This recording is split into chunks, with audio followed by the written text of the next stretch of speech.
YSR Congress party అధినేత మాజీ CM YS Jaganmohan Reddy నేటి నుంచి తన సొంత నియోజకవర్గంలో పులివెందులలో 3 రోజుల పాటు పర్యటించనున్నారు. క్రిస్మస్ పండుగను పురస్కరించుకుని నిర్వహించనున్న ఈ పర్యటనలో ఆయన ఆధ్యాత్మిక కార్యక్రమాలతో పాటు ప్రజలతో నేరుగా మమేకం కానున్నారు. ఇవాళ సాయంత్రం పులివెందుల క్యాంపు కార్యాలయంలో ఆయన ప్రజా దర్బార్ నిర్వహించి స్థానిక నాయకులు, కార్యకర్తల నుంచి వినతులు స్వీకరించనున్నారు. ఈ పర్యటన ద్వారా తన సొంత నియోజకవర్గం ప్రజలకు అందుబాటులో ఉంటూ పార్టీ శ్రేణుల్లో నూతన ఉత్సాహం నింపేందుకు జగన్ సిద్ధమయ్యారు.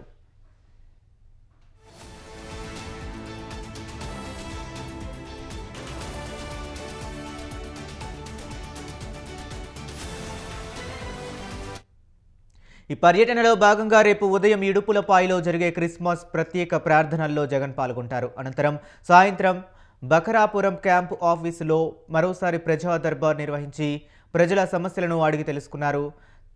పర్యటన చివరి రోజున అంటే డిసెంబర్ 25వ తేదీన పులివెందుల పట్టణంలోని సిఎస్ఐ చర్చిలో జరిగే క్రిస్మస్ వేడుకల్లో తన కుటుంబ సభ్యులతో కలిసి పాల్గొని ప్రత్యేక ప్రార్థనలు చేయనున్నారు. మాజీ ముఖ్యమంత్రి రాకను పురస్కరించుకుని నియోజకవర్గ వ్యాప్తంగా వైఎస్ఆర్సీపీ శ్రేణులు భారీ ఏర్పాట్లు చేశారు.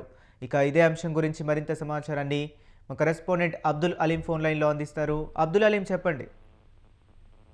హరీష్, ఆంధ్రప్రదేశ్ మాజీ ముఖ్యమంత్రి వైఎస్ఆర్సీపీ అధినేత వైఎస్ జగన్మోహన్ రెడ్డి ఈ రోజు సాయంత్రం 4 గంటలకు పులివెందులు రానున్నారు. నేరుగా బెంగళూరు నుండి ఆయన ప్రత్యేక విమానంలో పులివెందులు వస్తారు. 4 గంటలకి స్థానికంగా ఉన్న ఎవరైతే క్యాంప్ ఆఫీస్ లో అందుబాటులో ఉంటారో చిట్ నిర్వహించనున్నారు. అలాగే రేపు కూడా ఆ ప్రాంతంలో ఉంటారు. ఏడుపులపాయలో జరిగే క్రిస్మస్ ప్రత్యేక కార్యక్రమంలో అలాగే ప్రార్థనలు కూడాను హాజరవుతారు. దివంగత ముఖ్యమంత్రి వైఎస్ రాజశేఖర రెడ్డి ఏదైతే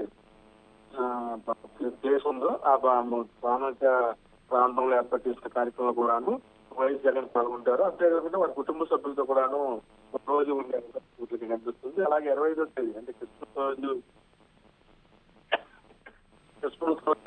ఉదయం 10:30 తిరిగి బెంగళూరు వెళ్తున్నట్టుగా కూడా పార్టీ వర్గాలు వెల్లడించాయి. Okay, right. Thank you Aleem.